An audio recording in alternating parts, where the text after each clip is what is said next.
ndagusuje noneho ugeze kuri YouTube channel kaho nk'ikaze kabisa urakaza neza kuri YouTube channel aho turebera ibintu byinshi bijyanye n'ikoranabuhanga cyane twibanda kuri telefone ariko bitavuze yuko naza mudasobwa tutarebaho nuko ngo telefone arizo abantu baba bakeneye kumenya kuzikoresha cyane.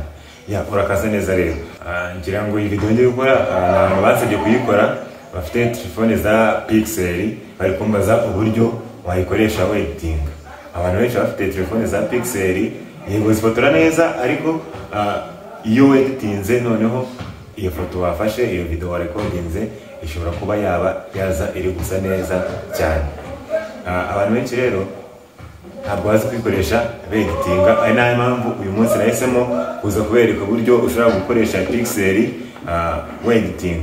Ni Pixel yose ntabwo ndi buze kuvuga ngo ni Pixel kangahe, yego zigenda zirutanwa mu bifotorere ariko ku editing urumva byose ni kimwe.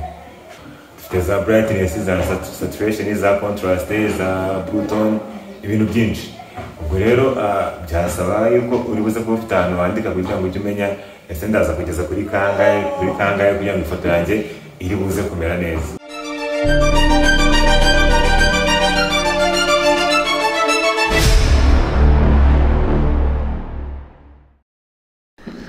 Uraza rero ujye muri telefone yawe ujye muri photos, ubwo ni mu mafoto wagiye ukamera, nurangiza uhitemo ifoto imwe ugiye ku editing.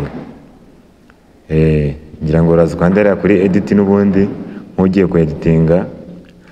Uraziye kuri enhance hano muri suggestions, nurangiza enhance utambike ujye kuri adjust.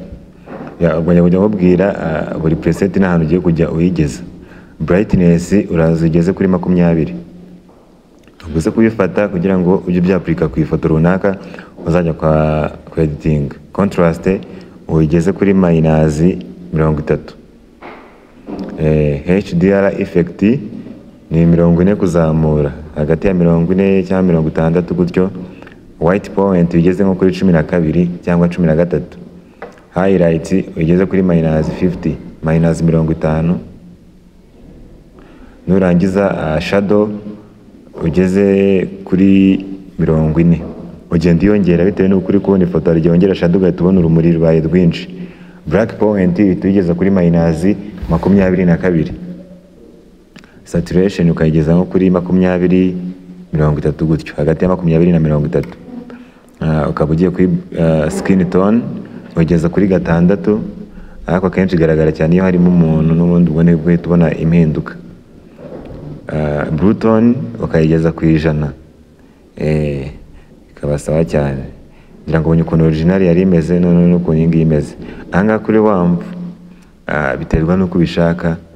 Urabona uko ugenda ugabanya igenda isa nkaho wayifotoye ku manywa, wagenda uyongera n'urumuri rw'izuba rukagenda rwiyongeramo. Ngira ngo urabibona.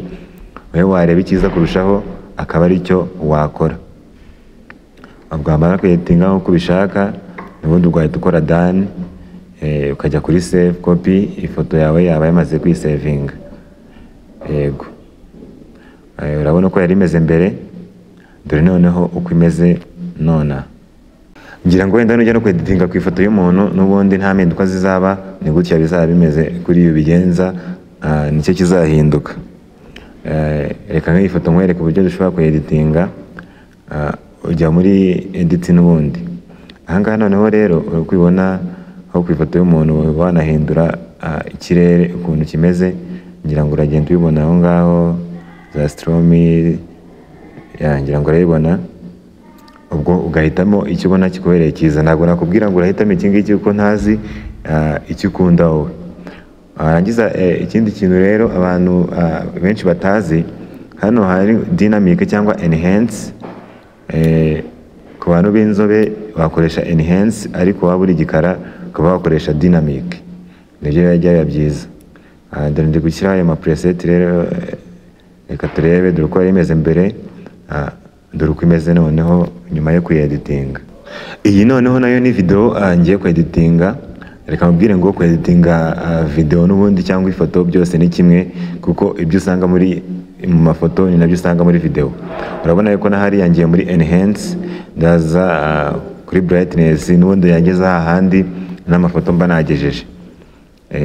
bisanzwe n'ubundi kwa kundi white point ukahita ugeza nko kuri 12, gutyo ugakomeza highlights ukageza kuri minus 50,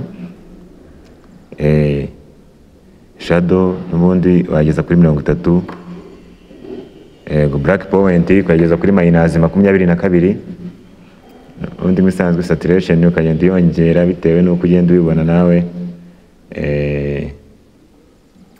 nyuma ugakomeza. Yango nakubwiye ngo nawe bya byiza ufasha ahantu byandika kugira ngo bigufashe cyane bikorohera. Ushobora kuba utabifata mu mutwe ariko hari ahantu wabyanditse byakorohera. Dore ndayirangije, dore ukuntu yari imeze mbere, dore noneho uko video imeze nyuma, kugira ngo urabone ukuntu ikirere cyabaye cyiza.